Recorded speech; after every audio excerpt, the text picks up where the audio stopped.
Hey, what's going on, everybody? This is your man, Big B, Brian Hanley, and welcome to Steelers Almighty. Appreciate everybody getting up with us this morning, and talking some Steelers football, man. We absolutely appreciate you guys, man. So, got a good show for you today. Starting off topics over the middle was open. Doing the all 22s and going back and doing those for our tiered members. I'm seeing the middle of the field was open. Arthur Smith was actually trying to use the middle of the field. We can't put all the blame on him. We'll discuss that a little bit here. Roman Wilson right now looks the part, but it's early. But he looks the part. We're going to discuss that a little bit. And then how do we stop the franchise's slow decline? There's a article out right now about the Steelers' slow decline. I think we all have an idea on who's to blame for that, or who's mostly to blame for that. But we're going to discuss that in detail as well as people start filing in. So I appreciate everybody being in here. Like I said, getting up with us this morning. Thank you guys for that. Again, if you want to help support the channel, you know how to do that. Super chats are wide open.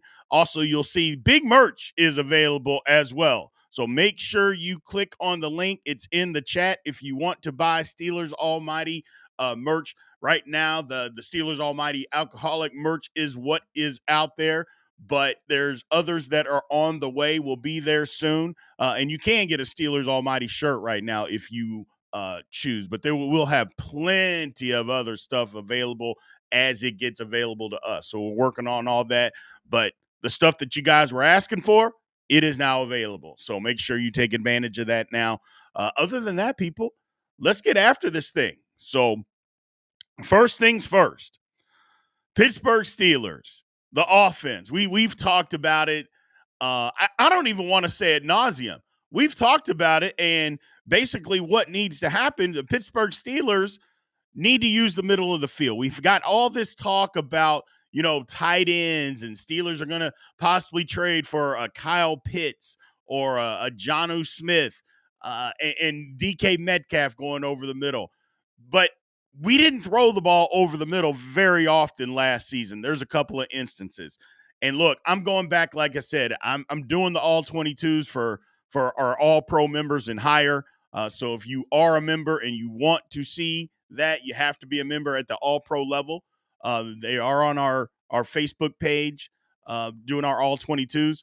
The Steelers are trying to use the middle of the field. A lot of people blame Arthur Smith and say Arthur Smith, oh, his offense doesn't use the middle of the field. That's not true, ladies and gentlemen. It isn't. I'm watching the games. There are guys that not only are routes being run in the middle of the field, guys are running open. Guys are open, just not throwing the football there. So we can blame Arthur Smith if we want to.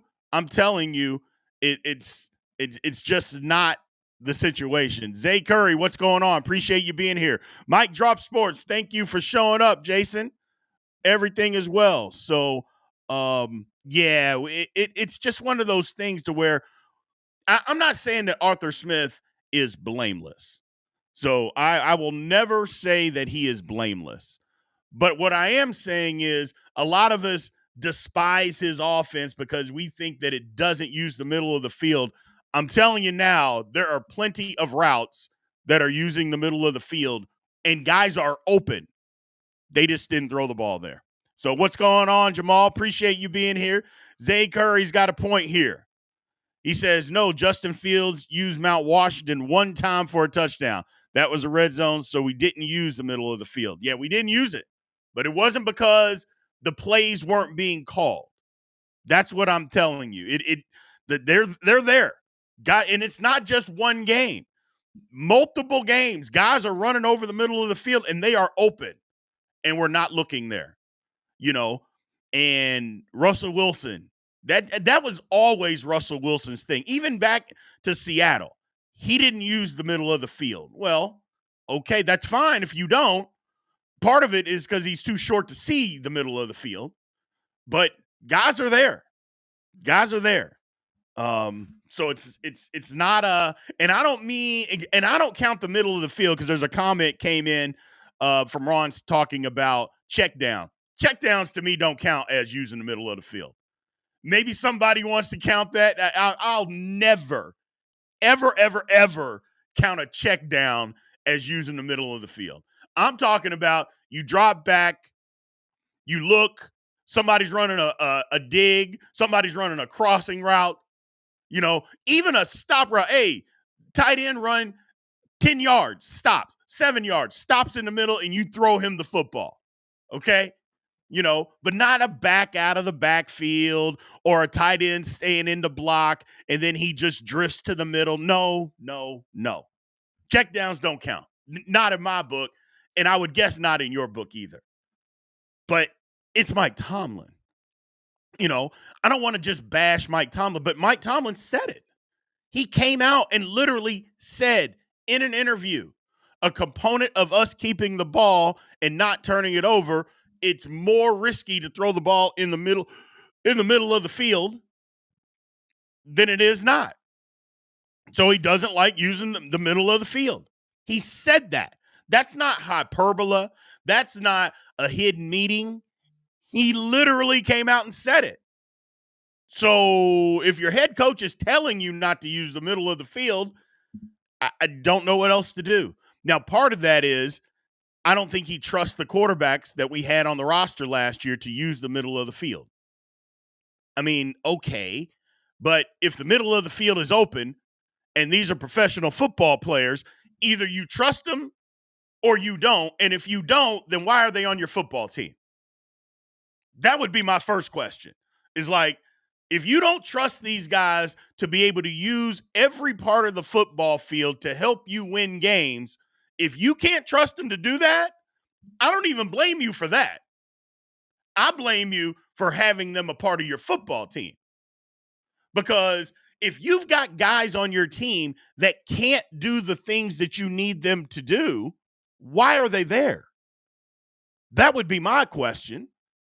Like, if Cam Hayward couldn't rush the passer, on third down, he's only a good pass rusher on first and second down.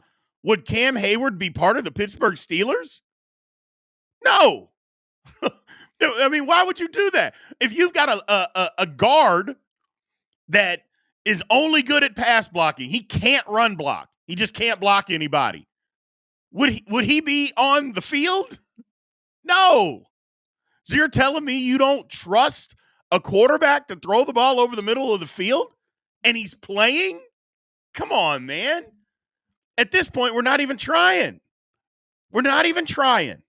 So, yes, Zay Curry, Tomlin has his finger down to deep on the offense. Apparently, he's scared of the middle of the field. Yes. Living in his fears. Absolutely. So, Mark Malone, hopefully he's just trying to screw the other team saying that, trying to catch them off guard. No. You thought that would, you could think something like that, Mark, the whole double negative type of thing. No.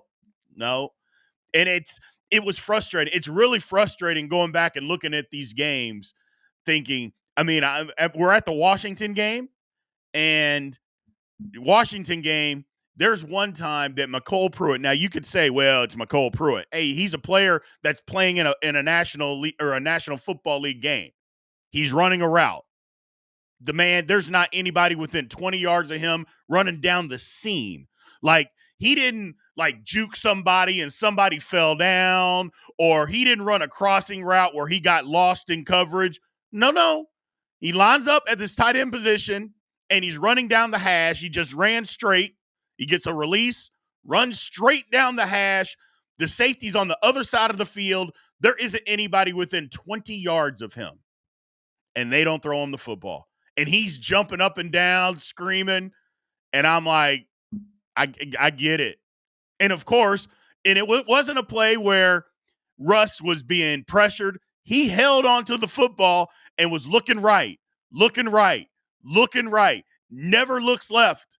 If he looked left, he could have thrown it. He doesn't. And then, of course, he holds on to the ball so long, and then he has to throw it away. But I'm like, because then he looks left. Well, then by that time, the pressure's coming. Well, like I said, a lot of people, it's tricky because I don't necessarily like, I don't necessarily like Arthur Smith's offense. I don't necessarily like it. I believe it can work, but I don't necessarily like it. But when things don't work, we as fans tend to pile on the offensive coordinator. Well, I'm sorry, not this time.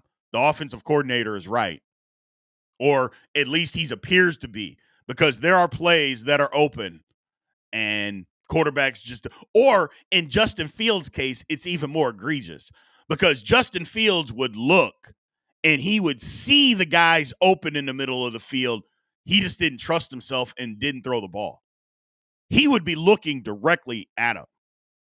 So it's yeah, it's bad. It was bad. And Russ would look at the middle of the field because he's looking guys off. Like, that's the only reason he's looking in the middle of the field, because he wants to go either right or left. So initially he'll look in the middle and then he goes right or left. He's never throwing it in the middle of the field. He just doesn't do that. And the one time he did, it was a touchdown. I'm like, well, damn, what are we doing? You know, it's been crazy. It's been crazy. Good comment here. If guys was open in the middle of the field, moving across the middle, they moved off them too fast or didn't allow them to get open. That's exactly right.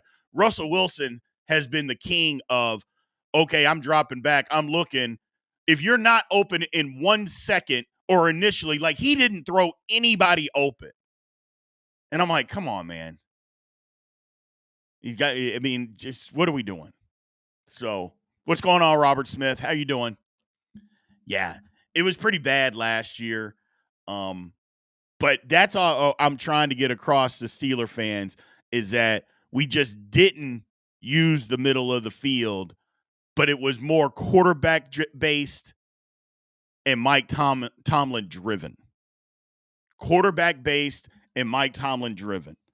Is that we had the middle of the field that we could have used and we just didn't. So that's the problem. It's starting to become even more egregious as I'm going through the all 22s. I mean, it was pretty obvious when I was doing it last year, but now that I'm really digging into it, it's like, well, damn, guys are open. Just got to throw the ball. You got to throw the ball. And I get it that guys aren't wide open, but it's the National Football League. How often do guys just get wide open anywhere, much less the middle of the field? Sometimes you have to throw a guy open. You throw the ball to a spot, and you know where your guy's going. The defense doesn't. You got to make a play. It's just a lot of that going on. Walter brings up a decent comment. Every play, there is someone open 9 yards down the field. Every play, and there were no one around them. They knew the ball was not going to them. Now, that, Walter, is not true. That part is definitely not true. Every play, somebody wasn't open 9 yards down the field. That's not true. Wide open. There are plenty of times where Steelers, first of all, because the route concepts in some of Arthur Smith's offense, it's like, man, this is archaic. Nobody's getting open, you know? So there's partly that. But, whew, crazy. Mark Stewart, what's going on? He says, good morning. We are doing good. Had a little mishap this morning. I didn't, but somebody we have a swimming pool. Guy was cleaning the pool, gets hurt. I'm like, how are you stepping on a table? Why are you even doing that? I'm like, and it gets hurt, and then they wanted to blame me. I'm like, you can blame me if you want, but I'll just fire you. I mean, you're the one who stepped on it and got hurt. A table's not supposed to be stepped on. But it is what it is. And that's the kind of morning I'm having, but it is what it is. Steeler Lee, how you doing? Said, love Tomlin, but he's got to grow a set and let them attack the middle of the field. Absolutely. I mean, Mike Tomlin, the king of the Tomlinisms, we're not going to live in our fears. We're not throwing the ball over the middle of the field is is the definition of living in your fears. So you got to figure that out. You got to figure that out. But we'll see. We'll see. Yinzer Joe says, Big B, is Jonnu Smith another Ayuk situation? You think it's real or is it for leverage? I don't even know. I mean, I think there's some smoke there. But if you remember, the Steelers pursued Brandon Ayuk the entire offseason. And they were after him, trying to get him, but he never wanted to leave. I don't think Jonnu Smith wants to leave Miami either. So I don't think it's as bad, but it's similar to the situation. But I just don't think it's as bad because you remember the Steelers were trying to get Brandon Ayuk before the draft. So that they had been trying to get him before the draft all the way to training camp. So I don't think it's as egregious as that. But I think Jonnu Smith's just looking for leverage because he doesn't want to leave. He doesn't want to leave at all. But I think the situation is where San Francisco was going to pay Ayuk. I don't think Miami's going to pay Jonnu Smith. I don't think they're going to do that. So I did see a report, and staying on that for us. Well, we'll wait for that. We'll talk about that here in a minute. So, no, Jonnu Smith definitely doesn't want to leave. It's 100% contract related. 100%. So, 100%. But yeah, we'll see what happens. But like I said, the conservative approach is mind-boggling. It's starting to piss me off, to be quite frank with you. But we'll talk about a little bit of that here a little bit later when we talk about the decline of the Steelers. Let's move on. Roman Wilson, ladies and gentlemen. Roman Wilson, as of now, Roman Wilson looks like the best receiver out there for the Pittsburgh Steelers during OTAs. Now, DK Metcalf is not out there. He's not showing up at OTAs, which I think is a mistake. You all have heard me say that. Some of you think it's not that big of a deal. The Steelers are apparently saying it's not that big of a deal because in all the pre-OTA stuff, he was there. But my question with that is, if you're at the pre-OTA stuff where you definitely don't have to be at that, why are you now not at OTAs? Like, it doesn't make sense to me. Like, you come to where teams are just working out, lifting weights, you're there for that. But when the team's actually out playing football and doing football-related activities, you don't show for that stuff. Like, it just doesn't make sense to me. But and I'm not gonna apologize for the way I feel. I think OTAs are important. I've said it before. If a 36-year-old Cam Hayward can show up for OTAs, everybody should be able to show up for OTAs. I'm not saying you have to. I'm just saying you should. If he's there, you can be there. But that's a different conversation for a different day. But Roman Wilson looks like the best receiver out there. He's been sharp. He's been explosive. His routes, that was kind of one of the things that from Michigan, they talked about. He was just able to win, his routes by just being bigger and just faster than guys. Well, in the NFL, you can't just win like that. You got to set guys up. You got to be a crisp route runner. Well, that's what they're seeing. That's the reports that we're seeing with Roman Wilson, is that his route running has done a complete 180 and that he is running super crisp routes. But part of that comes with, you know what you're doing. It's hard to run routes if you're not quite sure where you're going, where you should be, what you should be doing. None of that. So that's part of it. That's part of it, is that he knows what he's doing. Second year in the offense, more familiar. But there's that. There's that. I'm going to look up something for you guys. Real quick. Nope. Yep. So we'll see. I was going to say, y'all are talking about MyCole Pruitt, but Pruitt isn't with anybody, I don't think. I don't know why they don't bring him back. Maybe they will because the tight end situation with the Pittsburgh Steelers. Parham was going to be the fourth tight end. He was a blocking guy, and you might as well bring in Pruitt if that's what you want on your roster. So we'll see. We'll see. I still think they need to just get a fullback. I'm not going to back off of that. The type of offense you want to run and be as physical as you want to be physical, just bring a fullback in. So, but it is what it is. Steeler Lee talking. Apparently, it has to do with DK trying to sell his house in Seattle, allegedly. Needed some time to get personal matters taken care of. First of all, DK Metcalf, I'm assuming he's not doing it for sale by owner. I assume that DK Metcalf has a realtor that can handle that. I could be anywhere in the world. As long as I have Wi-Fi, I could set up a Zoom call to talk to my realtor about selling my house. I don't have to be there. So I've sold several houses in my day. I was never there when they sold the house. I was somewhere else. Like, I wasn't there when the people wanted to make a contract. It didn't matter. So that part, I just don't believe. I don't believe it has anything to say. I don't know. But selling your house, you can be on the moon. As long as the moon has Wi-Fi, you could be there, set up a Zoom call, and get your house sold. So I don't believe that. But whatever. But Roman Wilson looks like the guy. He looks like the guy. But it's early. It's super early, and we don't have pads on. So that tells more of a story is when you start putting the pads on.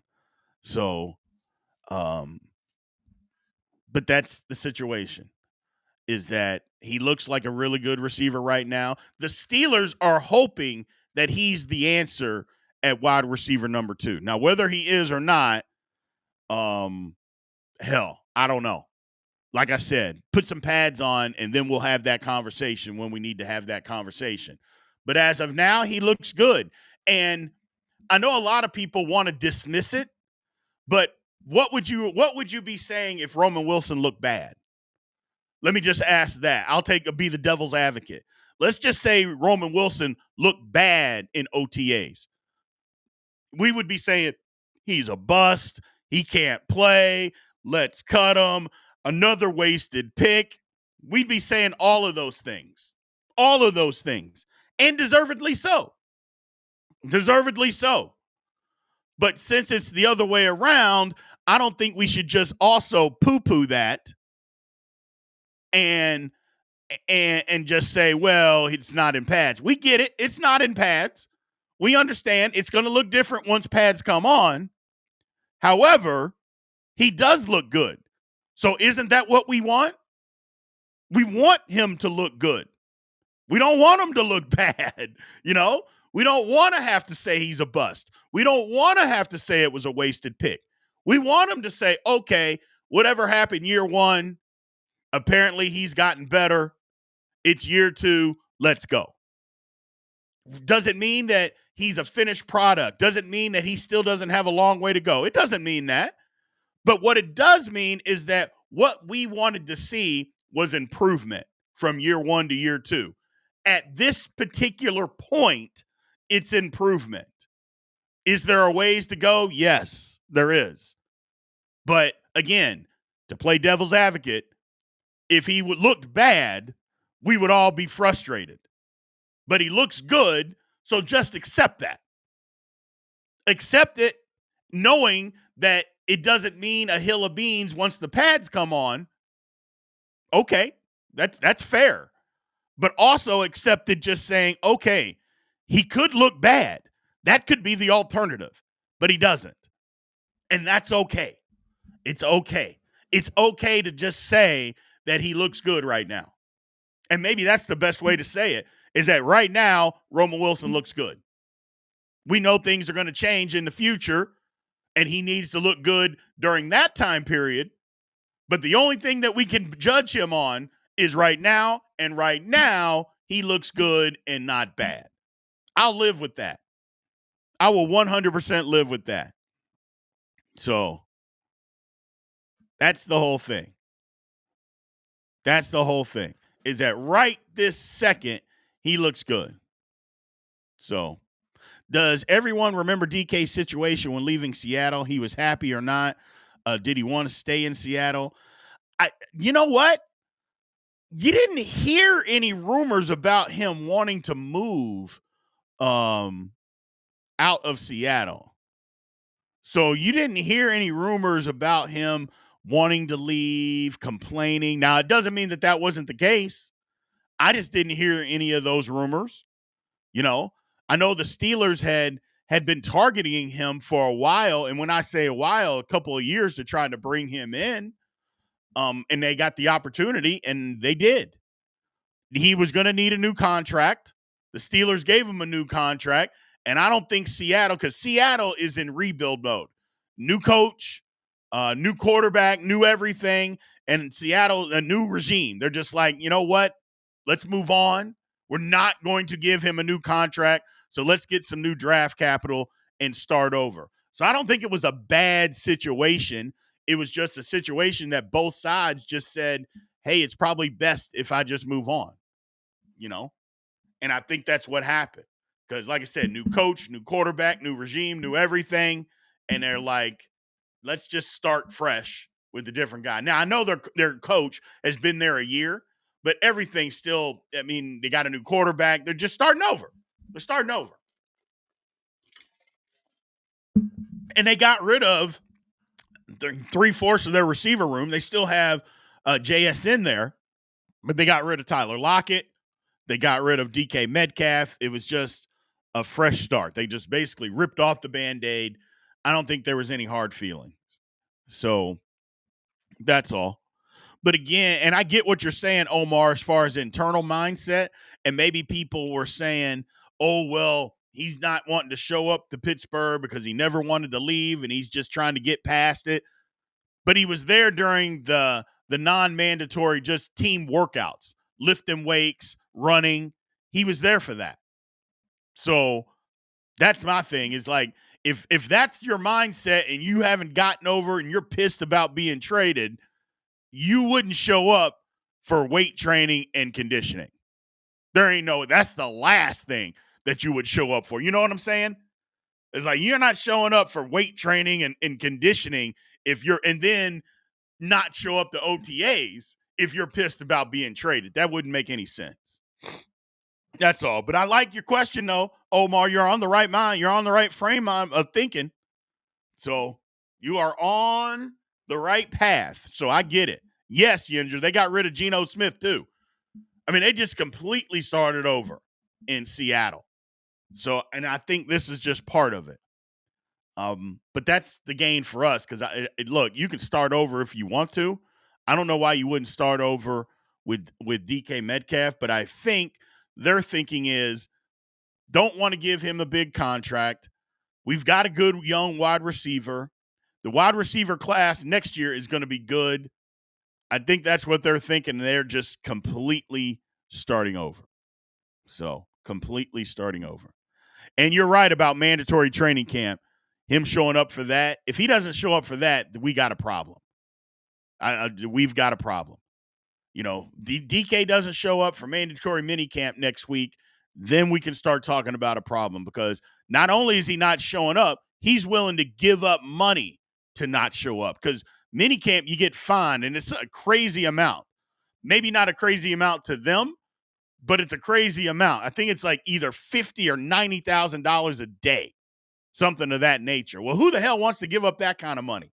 I don't care how rich you are. That's still money that you could have, you know? And these guys don't have money like Bill Gates and Jeff Bezos or anybody like that.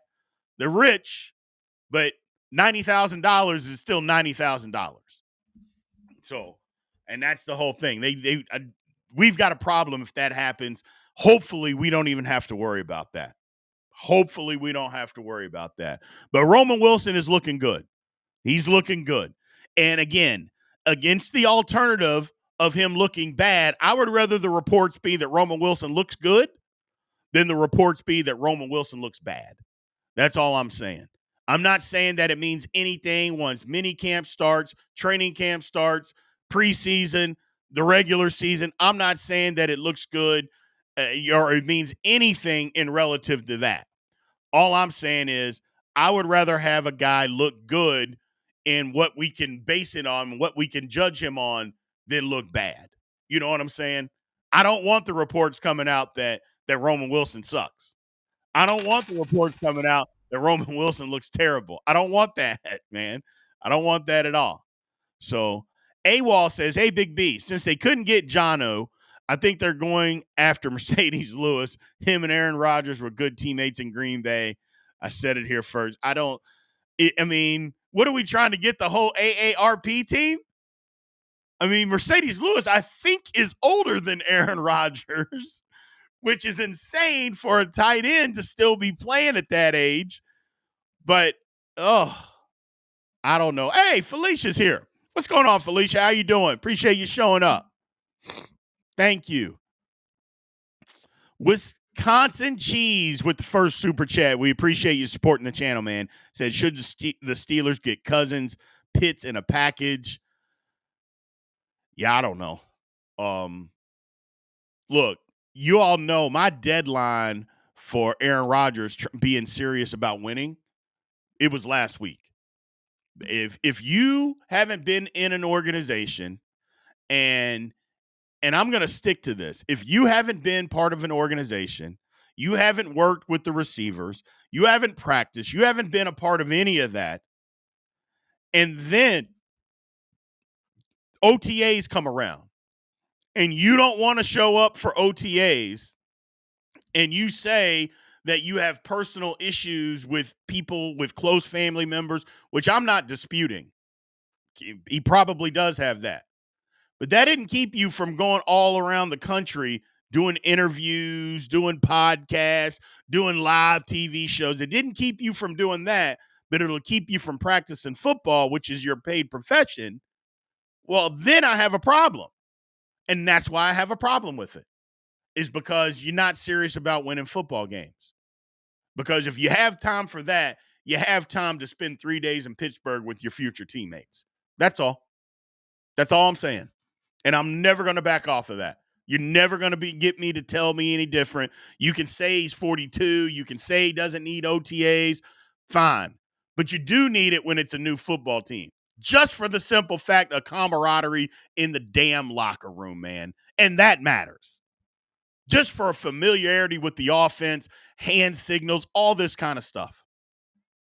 So getting Cousins and Pitts, I mean, I don't know. I don't see how that changes any of the situation, though, to be honest with you. So I don't know. That's all. That's all I'll say, man. I wish I could. What's going on, Vaughn? We appreciate you showing up, brother. We appreciate you being in here. But that's it. So, and it's not a matter of Aaron Rodgers just coming and signing a contract. It's getting in and being with the guys. And I mean, he didn't show up to OTAs. Now, is he going to show up to minicamp? I guess technically he could sign a contract with the Steelers any day now and come in for minicamp next week. Is he going to do that? I don't know. I have no idea. So, but if you're not going to come in for that, so I mean, then you're really not serious. And I'll say it again. If the Pittsburgh Steelers allow Aaron Rodgers to miss OTAs basically all the offseason and then sign a contract and come in for training camp, the Pittsburgh Steelers are not serious about trying to win in 2025. There's a lot of you out there that don't think the Steelers are serious anyway. And okay, not gonna fight you on it. I think maybe a little different, but I'm not gonna fight you. But if you're telling me that you let a guy miss all of offseason and then just come to training camp and think it's all just going to come together, the Steelers aren't serious about winning. They're just not. They're just not. Now, what I would love, hey, S. Palmer, appreciate you being in here, man. And you're right, Felicia. At this point, I'm with it. Let's roll the dice on the dogs we have in the building. I'm with you. I'm with you. So my whole thing is that I don't know.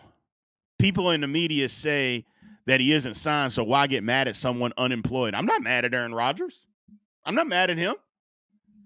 Like, and I'm not in the media though, so I'm not a media person. Like, I'm not mad at Aaron Rodgers. I'm mad at the Steelers for letting this thing play out the way that so long. So no, Yinzer Joe. I know you're a huge Rodgers defender. We get it. But the first year that he was with the New York Jets, he was at OTAs. So, and you can say that he's not under contract. If he was serious about winning football, he would be on the Pittsburgh Steelers or on any team. On any team. I'm not just going to relate it to Aaron Rodgers. If he was serious about winning football, he would be signed and at OTAs. He hadn't been with that organization before. So he would be there. So I know you're a big defender of Rodgers. I get that. But that doesn't mean he shouldn't be at OTAs. You're never going to change my mind. So you're never going to change it. And for anybody, not just you, for anybody, it means something. Like I mentioned, 36-year-old Cam Hayward is at OTAs, and he doesn't have to be. So, and he's been with the organization for 15 years. You're telling me a guy that's never been there? Come on. But it is what it is. It is what it is. So, I don't even want to get into that. I'm going to move on because it's a never-ending battle. So, it's a never-ending battle. Oh. Ron says, I'm fine with the team now, especially if we're going to draft another quarterback anyways next year. And that's kind of my philosophy is like, I've said it all along. I think the Steelers can win 9 or 10 games with Mason Rudolph being the quarterback. They can. Doesn't mean they will, but they can. You know, I think if Aaron Rodgers was the quarterback, they could probably win an extra 2 games at the max from whatever that is. If he's right, if he's healthy and he's right. But I don't know. I would just assume just whoever we have right now. And it's not that I don't think Rodgers is better than who we have. I think he is. But he's just not serious about winning football. And for me, that pisses me off if we allow somebody who's not serious about playing football to come in and be the leader of the football team. Because regardless, the quarterback is the leader. And if nothing else, you come in to be the leader. So Steelers Lee says just roll with Mason and Will Howard. There's only a 2-win difference between them. Exactly. There is. There's only a 2-win difference. So it is what it is. I'm not mad, Yinzer Joe. I don't know you to get mad. You're in this case, you just happen to be wrong because you love Aaron Rodgers and you'll defend him at all costs. But it's just, I'm a Steelers fan before anything. I don't try to push people's buttons. I'm a Steelers fan. I want what's best for the Pittsburgh Steelers. So that's all. Wisconsin Cheese says he doesn't think the Steelers will draft a QB next year. My man, I'm not sure that you're really a Steelers fan if you think that, because the Steelers are doing everything in their power to build up, to move up, to draft a quarterback next year. So it is crazy. It is crazy, AWOL, that we're getting bashed, but it is what it is. It is what it is. We'll see. But I did pose a question before. Let's just say Will Howard plays well. Hell, let's say Mason Rudolph plays well. Let's say Mason Rudolph plays well and the Steelers win a playoff game.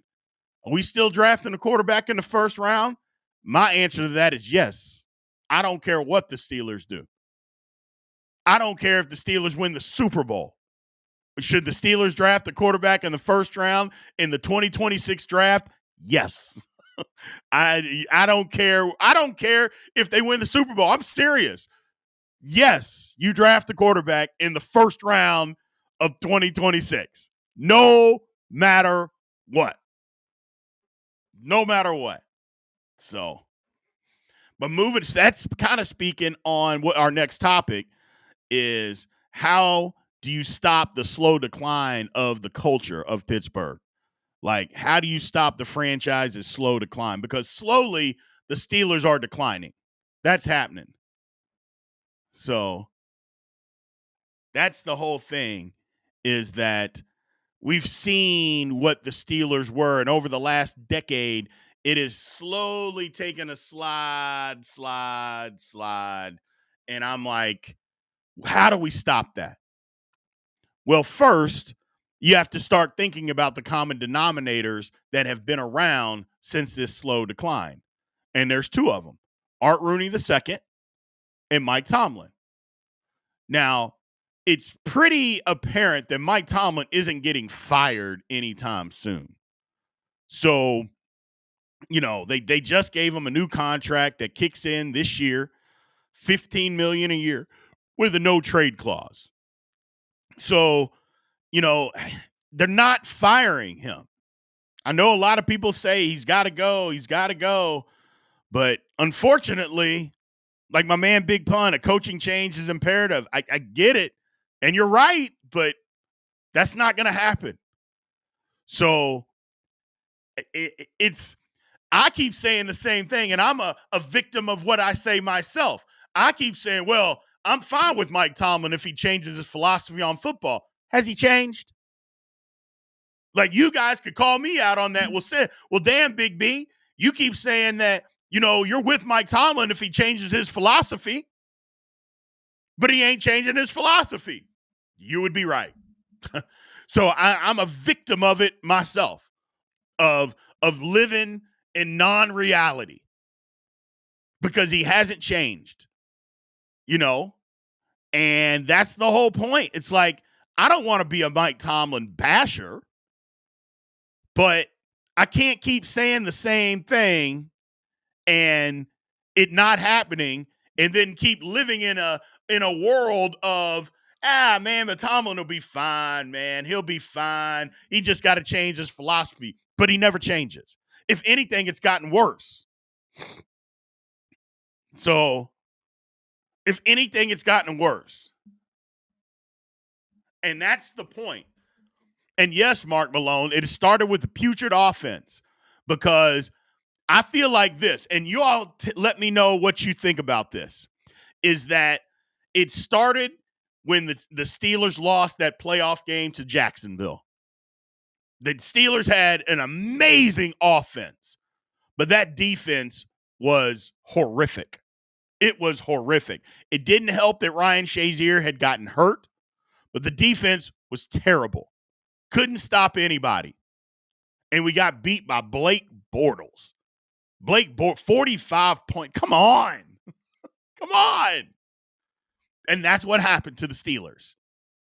And from then on, it's like, nope, we're going to make a big shift. We are going to say, nope, we're going to flip, and we're going to do this thing defensively, because we tried it offensively and it didn't work. So now it's only going to be defensive, and we'll just try to figure it out in offense. But in that time, the thing that happened is the NFL rules continued to change and merge. Hey, Bill, thank you for subscribing to the channel, man. We appreciate your support.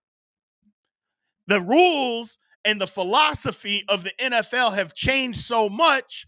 A new TV contract kicked in. They want more points. The philosophy of everything has shifted to offense. More points, more scoring, more yards, more passing. All of that has changed in that time period. And the Steelers went the opposite direction.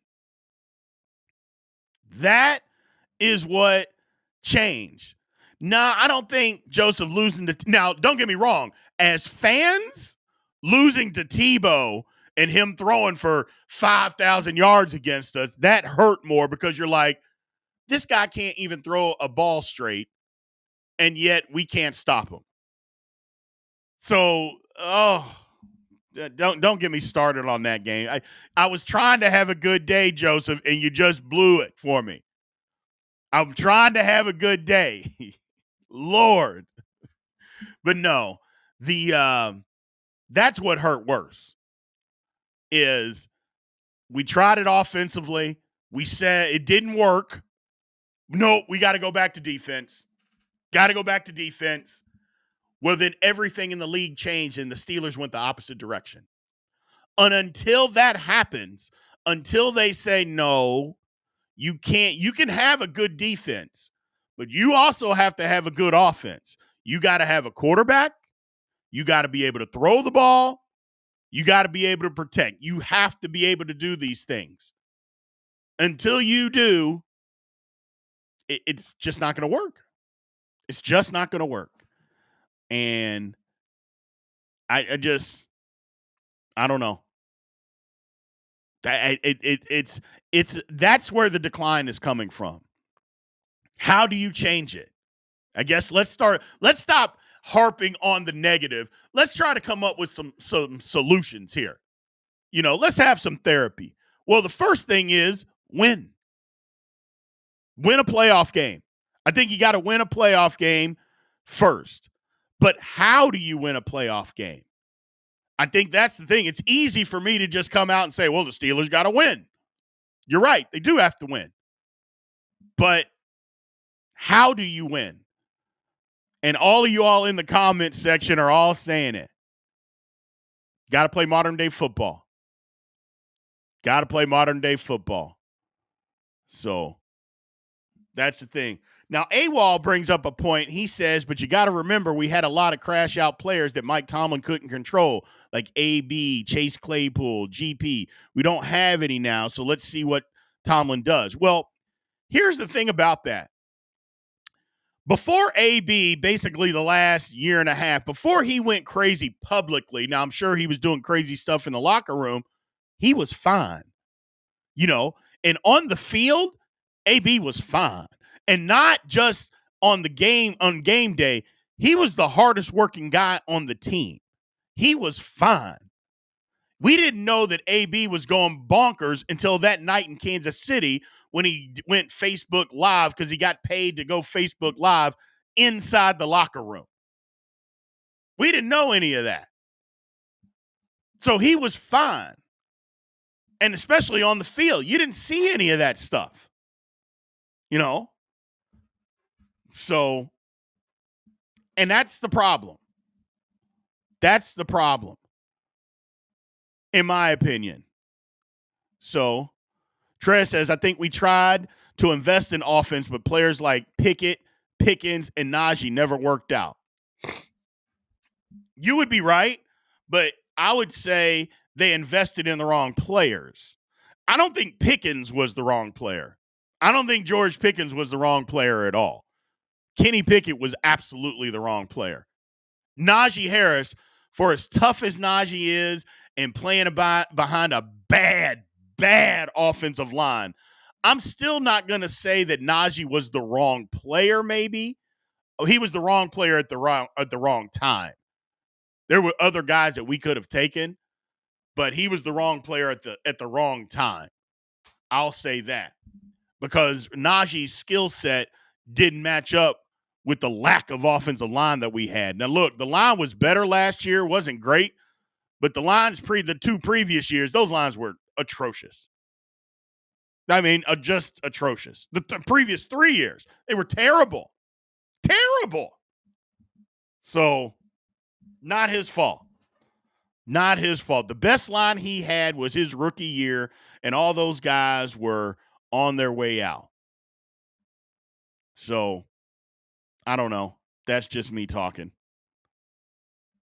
That's just me. Steeler Lee says a lot of those playoff losses have been on the road. One thing is working to win the division to at least have a chance at a home game. Yeah, you're right. But they had the home game against Cleveland, and they lost. I know it was COVID, but it was still in Pittsburgh, and they lost. They got blown out. They didn't just lose. They got blown out. The game against Jacksonville at home. Divisional game, because, again, it was divisional round, I should say, because we were at home. So, I don't know. Big Pun says AB, Claypool, Deontay, Le'Veon, and others didn't come to Pittsburgh with attitude problems. You're exactly right. They developed them. AB didn't come with an ad. I think Claypool, I mean, he came with a different era. Claypool's problem is that it's the social media era, and he played himself out of the National Football League. I mean, and it's not just Pittsburgh. I give no credence to blaming Mike Tomlin for Chase Claypool, because people say, well, Claypool has a ton of talent. Yeah, nobody else was able to find that talent. Like, nobody else found it. The Bills, the Bears, who else? The Dolphins. None of them found that. He's 26 and he's playing Canadian League football. So, I don't find that, that he had problems. Juju didn't have a problem. Juju was a TikTok guy, but he wasn't a locker room issue. Juju was fine. Deontay Johnson, maybe he didn't. He developed problems. I'll believe that. Le'Veon, I don't even think Le'Veon was a locker room issue. Le'Veon Bell just had the worst agent in the history of football. Like, Le'Veon Bell wasn't a locker room problem. He wasn't a locker room issue. Like, him not playing the year that he didn't play didn't have anything to do with the locker room. It was over money. And the Steelers offered him $15 million a year.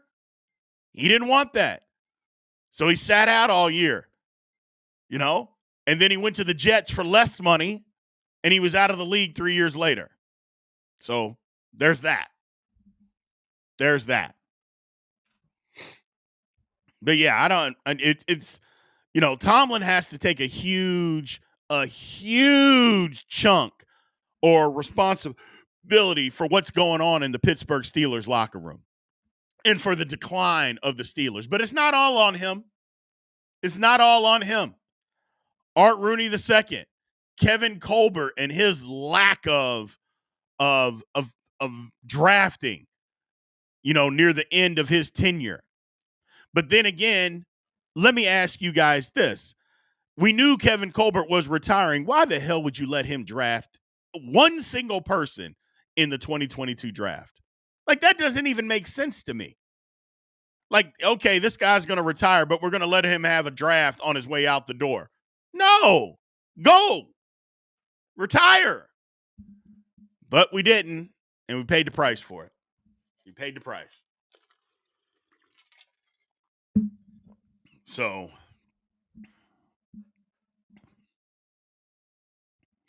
no, Mark, you're right. There's not too much money. Nah, there is such a thing as too much money for a man like Le'Veon.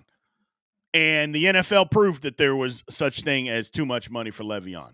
Because while James Conner didn't do all the things and wasn't as good as Le'Veon, he wasn't horrible.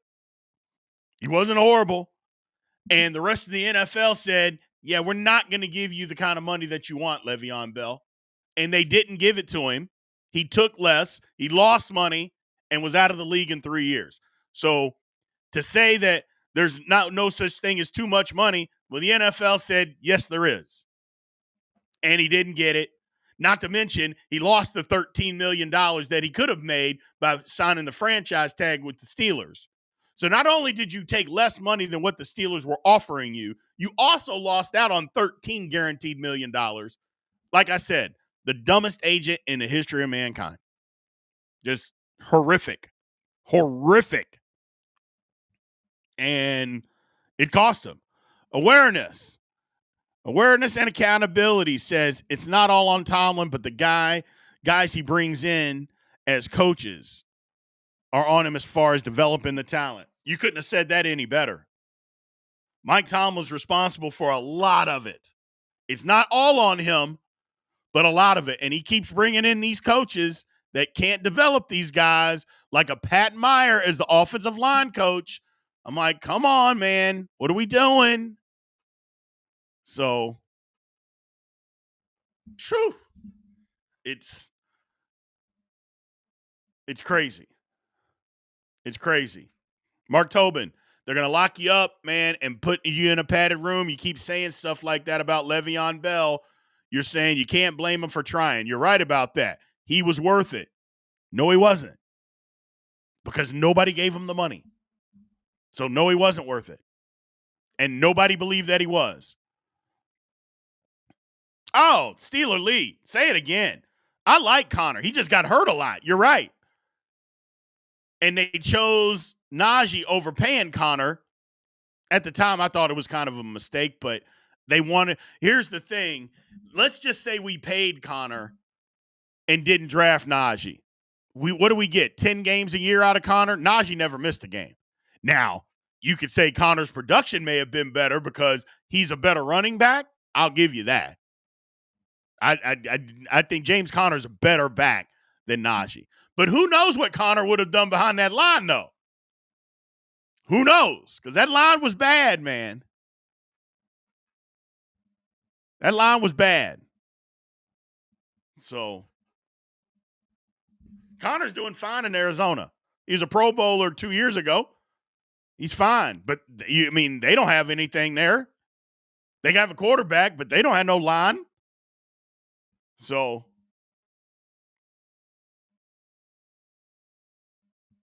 but we'll see. We'll see. But the decline of the Pittsburgh Steelers is frustrating. The decline is it keeps going. And at some point, we got to put the brakes on it. And is it getting a new coaching staff?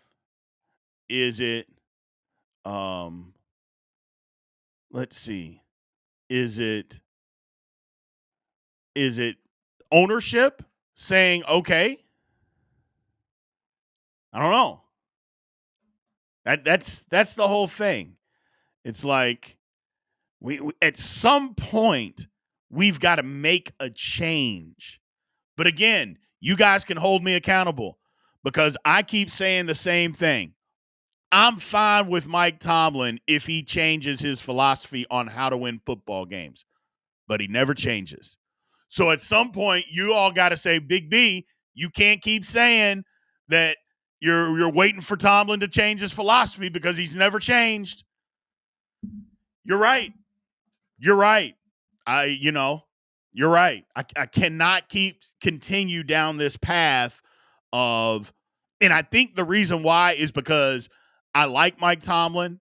I think he's a great human being. I think he's a good I think he's a good motivator, a good football coach, but he's stuck in the past. So, and and he won't come out of it because that's what he knows. And nobody is forcing Mike Tomlin to do anything different. And I think that's part of my problem, why I never blame everything on him. Because, first of all, nothing's ever one person's fault. It never is. No matter what we're talking about, it's never one person's fault. And when you have Art Rooney that just gave the man $15 million a year with a no trade clause for a new 3-year deal, that isn't forcing Mike Tomlin to do anything different. Like, how is that forcing him to do something different? It isn't. So Art Rooney II has to take some accountability in this. Is it 50-50? I don't know. But let me just ask a question. And I'll see what you guys say, chat. If the owner won't hold the guy that we think is responsible for the football team, if he won't hold him accountable to change, or better yet, let me phrase this differently. If you were responsible for doing something and you were doing it okay, not horrible, not great, just literally okay. And that's what Mike Tomlin is. 9-8, 10-7. That's just okay. Mediocre. And your boss never came to you and said you had to change, even though you probably knew that to get over the hump of just doing okay, you needed to change. And then you just got a big new contract. Would you? I mean, we're only human beings. If nobody's holding us accountable, I mean, and we can continue to get, I don't know, we can continue to get praise, rewarded for our mediocrity, do you change? Aaron Jade said, I didn't like Cowher when he started. It took me 3 or 4 years before I truly liked him. I was Noel fun at the time. Then here comes Tomlins. Didn't like him for the first few years either. I mean, I don't think it's about whether we like Mike Tomlin or not. There's going to be people out there that, trust me, that don't like Mike Tomlin, okay? And it doesn't have anything to do with football. But for most people, it's because they're not winning is why people have a problem with Mike Tomlin, okay? Awareness says Rooney clearly isn't a football guy, which makes Tomlin get in his head, so Rooney thinks he's the best coach of all time. And my thing is, it's like they're allowing Tomlin to do what he does, and there's no checks and balances. Bond's got it right. He's allowing Tomlin to do what he wants to do. Yes. And there's no checks and balances. So Rooney is comfortable with 10-win season, says Steeler Lee. You're 1,000,000% right. But I'm just saying, if nobody holds you accountable and you keep getting rewarded for mediocrity, look, we're all just human beings, man. We're all human beings. If I keep getting rewarded for doing the job that I'm doing, even though my peers are passing me up, the peers didn't pass me up in pay, but my peers are passing me up. They're getting rewarded. All these things are going on. But if I keep getting rewarded for mediocrity, and then the press, all they ever talk about is how good of a coach I am. And if that's the only thing that ever gets talked about is how good a coach Mike Tomlin is and how he makes something out of nothing, well, Mike Tomlin's part of the reason that there is nothing. And when I say nothing, I'm talking about talent. So, I don't know. I just, at some point, we got to do something. That effing guy said Dan Rooney would have never let Tomlin go this long with mediocrity, or even Chuck Noll. And he didn't. Dan Rooney got rid of Chuck Noll. I know people want to say that Chuck Noll retired. Chuck Noll didn't want to retire. Dan Rooney was like, enough's enough. Now, Bill Cowher retired. But Chuck Noll wanted to keep coaching because he wanted to fix the problem that the Steelers had fallen into in the 80s. Dan Rooney said, nope, enough's enough. Enough's enough. Art Rooney has to get to that point.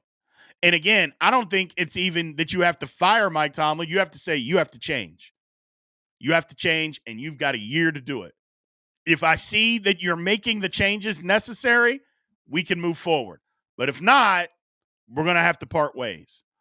And that's not me saying that I want Mike Tomlin fired, or anybody said I don't want Mike Tomlin fired. I just want him to change. But as I mentioned before, I can't keep saying Mike Tomlin change when he won't change. So I can't keep saying that. Steeler Lee's right about the passing of Mr. Dan Rooney. Yeah. I can't keep saying that. So I can't. And I'm not even a guy that says the Steelers got to win a Super Bowl or it's a failed season. From where we are currently, win a playoff game. Show some improvement. Hell, be competitive in a playoff game. I'll take that first. I'm not a guy that doesn't believe in the steps to building success. I don't think you just say, hey, you know what, we're bad, and the next day we're successful. I don't believe that is a real thing. That might be luck, but I don't believe that's a real thing. I believe there's stepping stones to success, because if you get lucky and you have success, the luck ends and you still have to try to build it. Luck, you just don't get lucky and stay there forever. It's not how things work in the real world. You have to build the success so you know what it takes so you can stay there. Steelers got to do that. So I'll take just being competitive in a playoff game. Give me that. And then let's build from there. Am I going to be upset that we lost? 100%. 100%. Losing is still losing. But at least I'll be able to feel better about, okay, we lost, but at least we competed. We competed in the game. So we'll figure it out. We'll figure it out. So we'll figure it out. Yeah, it is exactly, Ron. It has been belt to ass in the last few playoff games. It's been ugly. It's been ugly. You know, and I get it that we cut the Buffalo game to 7 points. I understand that.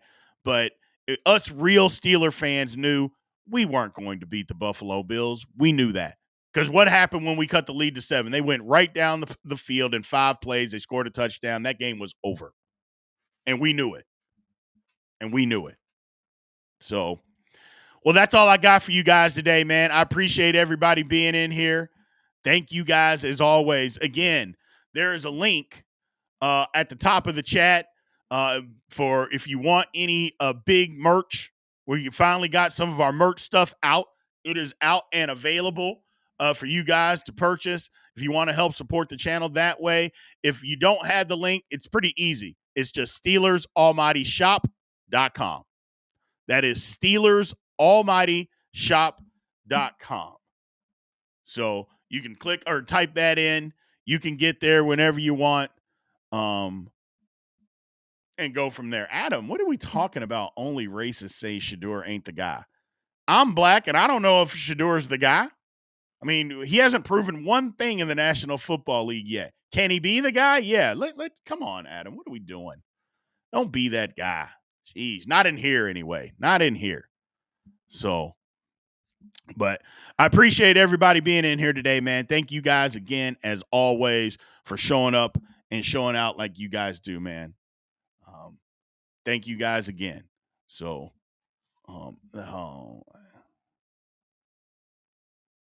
some people, we're not talking about people that weren't on the Pittsburgh Steelers, man. So if you want to come here causing problems, I just have to get you out of here.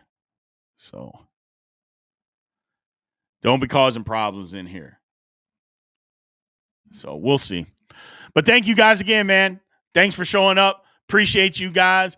We will probably do a town hall later today, just checking in with you guys, and we'll definitely do one over the weekend.